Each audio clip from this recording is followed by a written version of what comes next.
συνεργαζόμαστε με τον Σωτήρη τον Βουνάτσο, ο οποίος είναι δικηγόρος Αγιασότης, και έχουμε δημιουργήσει μέχρι στιγμής 4 βίντεο.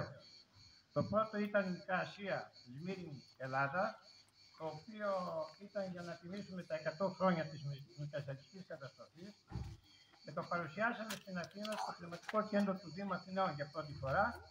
Εν συνεχεία το παρουσιάσαμε στην Αγιάσο και πέρυσι το παρουσιάσαμε και στην Αγία Τριάδα.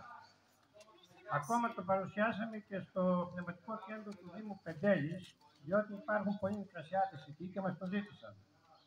Εν συνεχεία δημιουργήσαμε ένα δεύτερο ντοκιμαντέρ, το οποίο έχει τον τίτλο «Μουσικές διαδρομές Ελλάδος 1944-1976».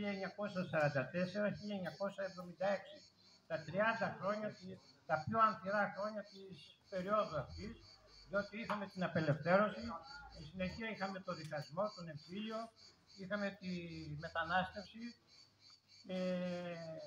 είχαμε τη δικτατορία και με την μεταπολίτευση. Οπότε τότε παρουσιάστηκαν όλοι οι σπουδαιότεροι συγγραφείς, στιχουργοί και τραγουδιστές. Αυτό ήταν για να προβάλλουμε σήμερα, αλλά ο Σωτήρης λέει ότι θα υπάρξει κάποιο πρόβλημα.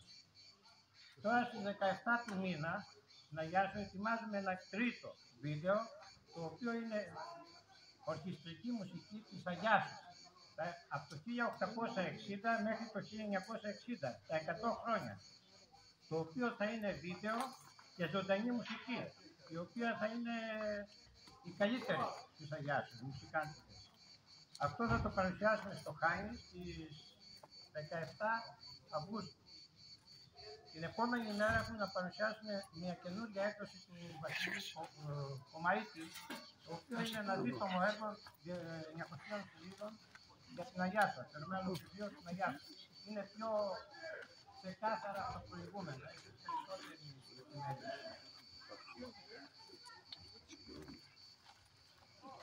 Θα ήθελα πάρα πολύ να ευχαριστήσω τον πατέρα Χρήστο, διότι από την πρώτη στιγμή μας αγκάλιασε.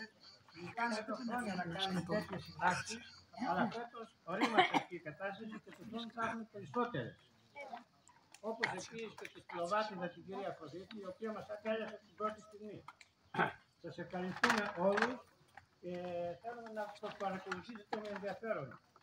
Θα βρείτε πολλά στοιχεία και της Αγιάσου και της Λέσβης. Σας ευχαριστώ πάρα πολύ. Μιλάτε καθόλου και να είναι η ζωή σας το παράδειγμα. Οπότε ακολουθώ αυτό, χρόνια τώρα. Απλώς θέλω να σας καλωσορίσω εδώ πέρα.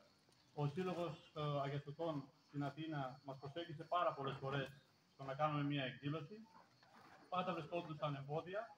Οπότε και σήμερα, ό,τι εμπόδιο και να βρεθεί, θα την κάνουμε την εκδήλωση. Εδώ είναι η Ηλέκτρα που θα διαχειριστεί τα μηχανήματα. Οπότε θα γίνει η εκδήλωση και μετά θα πάνε και στο καφενείο να πλεντήσουν εδώ πέρα όσοι ήρθαν από την Αγιάσου. Εμείς ευχαριστούμε το Πελοπρόοδο Σύλλογο Αγιαστωτών που πρότεινε να γίνει αυτή η εκδήλωση. Το μόνο που βοηθήσαμε ήταν στο χώρο, επειδή δεν μπορούσε να γίνει σε άλλο χώρο και πρέπει να μην έχει φως. Οπότε εδώ πέρα το δευτυχτικό φως το σβήνουμε. Γι' αυτό και γίνεται στο προάβλιο του Ιερού Ναού. Αλλιώς θα γινόταν στην πλατεία του χωριού, όπου θα πάτε μετά. Ευχαριστούμε λοιπόν που ήρθατε και εσάς και την πρόεδρο που βοηθάει εδώ πέρα σε οτιδήποτε. Και ελπίζουμε και σε μετέπειτα συνεργασίες και σε εκδρομές που θέλετε να κάνετε και εμείς δεν μπορούμε να κάνουμε μόνοι μας και σε εκδηλώσεις. Ωραία, σας περιμένουμε, θα σας κοινωνεύσουμε.